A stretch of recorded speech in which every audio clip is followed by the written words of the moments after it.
Hey guys, how's it going? If you guys are watching this, I truly appreciate it. This means a lot to me. This is something that is kind of a little bit weird and honestly is a little terrifying for me to do. Like, I don't like splitting my brand up like this.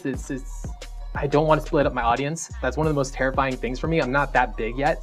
So, I have a unique idea about self-development, a lot of really interesting ideas that I've used to help out people through online consultation, through boot camps. And I've helped a lot of people out with this stuff, and it's honestly helped me out immensely. This is a self-development topic nobody's honestly ever talked about before.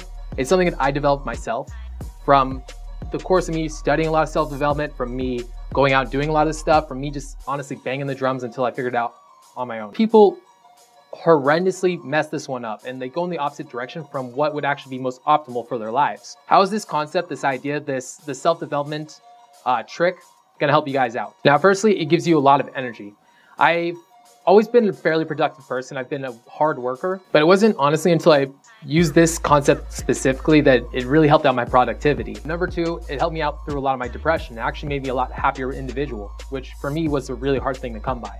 Like, I've been generally depressed a lot of my life, and this thing kind of just felt like it was taking weight off my shoulders. It was a really relaxing concept and it helped me out a lot. It also helps you with understanding yourself.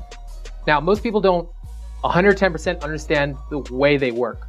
Like, the amount of intrapersonal intelligence most people have is very low. This is one of the big moments where I kind of started to truly understand myself. And I've built my intrapersonal intelligence for a long time. It wasn't until I hit this epiphany that I really kind of came into full circle of how I honestly work. It was a really big eye-opener for me. And I use this now to manipulate myself to be successful, to be a hard worker, to be a productive man, to put out content that's fucking amazing. And most importantly, it helped me to better navigate my life and to plan it out instead of making emotional decisions that were ultimately harming me. So what is this concept? So firstly, you have multiple personalities within your head. You have a lot of different yous. There's a lot of different versions of yourself that you pull to the forefront. Almost like a person, like if you guys have ever seen Splice, where somebody's in the light, it's the same exact kind of concept. Different people for different purposes and different places in life will come to the light. So let's say you're talking to your mom. You're talking to your mom, maybe you don't cuss around your mom, maybe you don't talk about drugs, maybe you don't talk about girls around your mom. Just you find a different character with your mom. Now, let's say you go talk to a girl. Let's say your general mode when you talk to girls, try to like lean a little bit more towards bad boy because you're too much of a nice guy and now you want to even out your personality. Now, the majority of your personalities are tools. You develop these from a young age till now, and maybe you're still developing them. Maybe you have a certain personality when you're at work. You're like, hey, how's it going, guys? Do you guys want to get this? Are you guys trying to do this? This is your personality you put in the forefront. This is your tool. Now, with that being said, all these personalities are not your true selves. These personalities are people you bring to the forefront to get a certain reaction, to get a certain form of value from the world, to extract it from the world, to get a certain outcome that is desirable for you. However, there are two personalities that I think are the truest to you above all else. And I call one the higher self and I call the other the lower self. Now, how do I explain the higher and the lower self? Now, the higher self is you when you're in the zone. He's you when you're really sharp and logical and you're out of your emotions. You're in a happy place. It's easy to think through problems, easy to figure things out. You're verbally sharp, you're smart.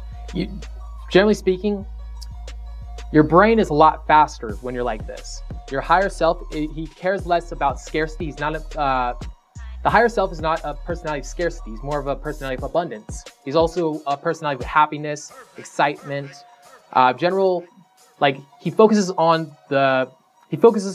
what he has control over and not what he doesn't. Now, on the other side of things, the lower personality is a completely different beast. Okay, and no matter what you do, the lower personality will always come out. However, he's more like a child. The way that I view my lower self is that he's like a kid.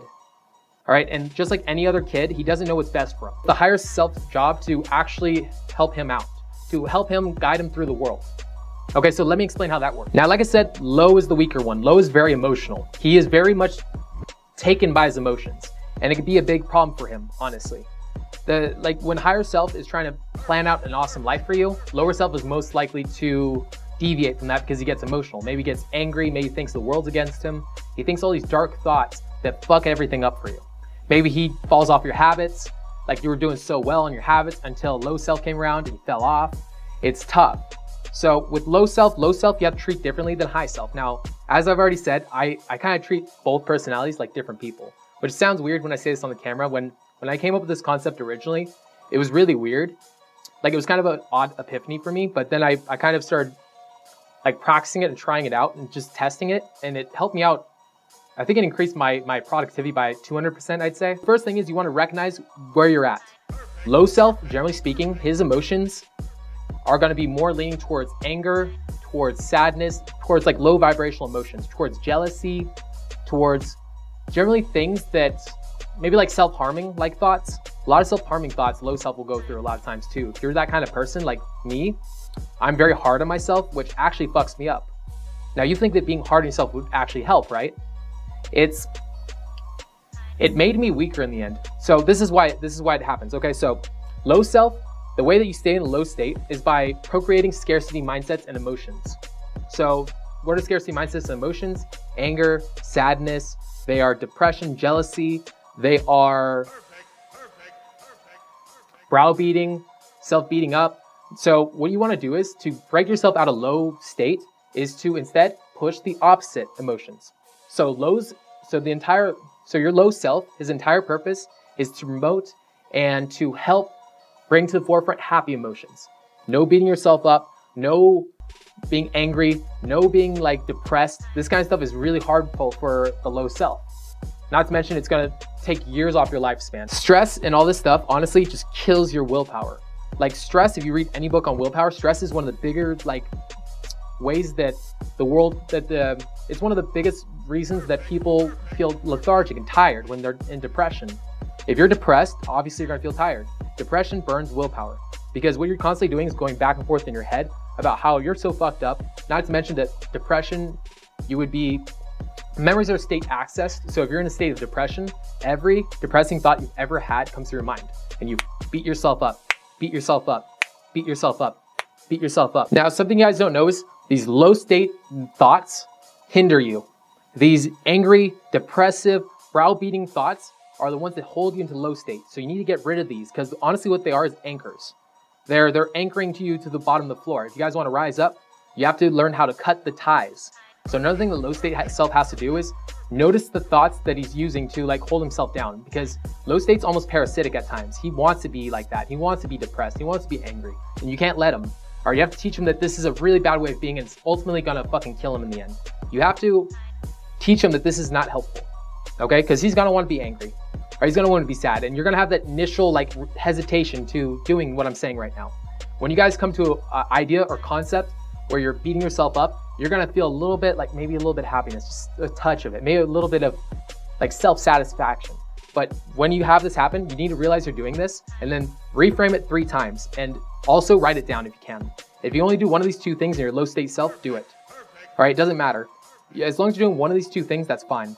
All right, be as easy and nice to yourself as you can when you're in low state, okay? Because you need to bring yourself out of this. The only way to continually keep yourself in a high state is to be nice to yourself and to promote like high state thoughts and emotions. Now, a high state person is completely different than this. Okay, so to get yourself into a higher state where you're really quick-witted and you can make really intelligent decisions, you have to treat this person a lot differently. So high self, instead, what high self does, his job is to plan. His job is to plan, is to look to the future, to make all the big boy decisions. Essentially, he's the adult in the relationship. Okay, so what I will do is I will legitimately sit down for a while. Like let's say I have muse in high state. Like right now, I'm currently in high state. What I would do is I will get in a journal and I will just continually write my thoughts for low state self. Or maybe if I have some ideas, and let's say I'm just on a run, just continually write my ideas for low state self. And for future high state self, I want to come back to an idea. Mark off what ideas they were. So if I ever want to come back to them, I just flip through my book, look for the chapter, and I'll find it. So this is kind of how I use my high state self to manage my life. Now, another job of high state self is to manage low state self, to make things as easy as humanly possible for him. So low state self, he will have less energy than you. He will have less abilities to get up and do things. So what you want to do is make things as easy as humanly possible for him. So for example, me, I leave all my notebooks open on my desk. So when I have to go to work, or if I have to check my schedule, it's one less step for me to do. Literally 1 or 2 steps in between, like me doing something, is enough to knock low state self off of me. It's enough to knock low state self off of his trajectory. So I don't give him any excuses. I also leave a lot of reminders because low state self is not as quick-witted or as intelligent as I am, and he's also has a harder time with remembering things. So I leave a lot of reminders around the house, around my place. Essentially, I just booby trap any environment I'm in.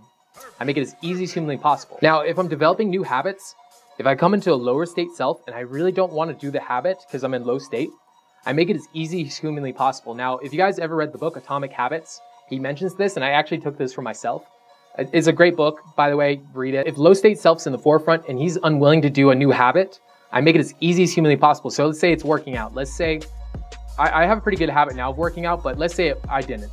Okay, let's say I didn't have a good work ethic currently and I'm in low state self. Okay, I don't want to hit the gym. In that case, I will just tell myself, hey, that's fine. Here, we're just gonna work out for a minute. Just do some push-ups, show up. What you wanna do is you wanna build the habit of showing up. Even when low state's in the forefront, you wanna show up. All right, so you wanna basically like make it as consistent as humanly possible. Same thing as I say with game, consistency is key when it comes to something like this. So for low state self, make everything as easy as possible. All right, it doesn't have to go for a long time. Make it as easy to where he doesn't have to do that many steps. Make it to where he has a lot of reminders so he doesn't forget. These are the things that I use for myself to help me out. I realized this whole high state and low state self thing, I realized that low state self would ingrain beliefs that weren't helping me out.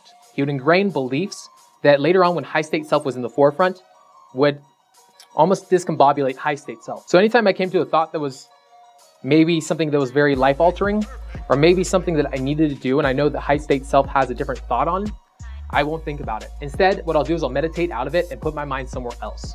Because if I put my mind there while I'm in low state, I will fuck it up. And then the high state self will come back to this later and like passively just almost accept it if I'm too busy. And that's not very helpful. So for example, my ex, we were super tight. I loved the shit out of her, but even though I loved her, it came to a point where I was gonna lose my business if I kept this up with her. So every time I was in low state, I wanted to just tell her I loved her and I wanted to cuddle with her and I wanted to tell her I wanted to be with her forever. And that's not very helpful for her. That's honestly telling her like, it's like the one personality is like he's needy and scarce. So he felt like the need to like tell her this shit. Now, when high state self was in the forefront, he goes, well, look, obviously we love her, but if you don't chase your business, you're going to become a man of non-passion, which is a man of non-attractiveness, and you're going to lose the girl anyways. So what we're going to do is we're going to, whenever you're in low state self, you don't think about this. This is not your job. That thing specifically is not something you think about. So what happened was over the course of 1 month, 2 months, 3 months, eventually, I finally came to the full realization that I needed to break up with her, and I did it, which was one of the toughest things I ever had to do, but I wouldn't have done that if I didn't understand this concept of having two different personalities. Now, low state self, you want him to be almost like a frat boy. Think frat boy, think fun, excited. You never beat yourself up. You're almost meditative in the way you act. You are almost uplifting. Now, this is a very RSD-esque kind of a concept. This is kind of the way I span it to understand it for myself. I hope this kind of makes sense for you guys. Now, if you guys don't understand it, definitely leave comments in the section below. All right, guys, I'm really glad you guys showed up to this channel. I'm hoping to post a lot of new videos here. I want to make this into an entirely different thing. I want to bring up the forefront of self-development. I want to help out a lot of guys in a really amazing way. And I think this is a really good platform for me to do it. So with your continued support, I hope to do that. All right, guys, with that being said, peace out. Yeah. I made a good video. Ooh. Yeah, I confess, Father, I confess, 'cause I've been living wrong, I know I've been blessed. I had 1,000 chances, how many left? I've been sinning lately, what do you suggest? What should I do? I want 999 more Hail Marys right now. I want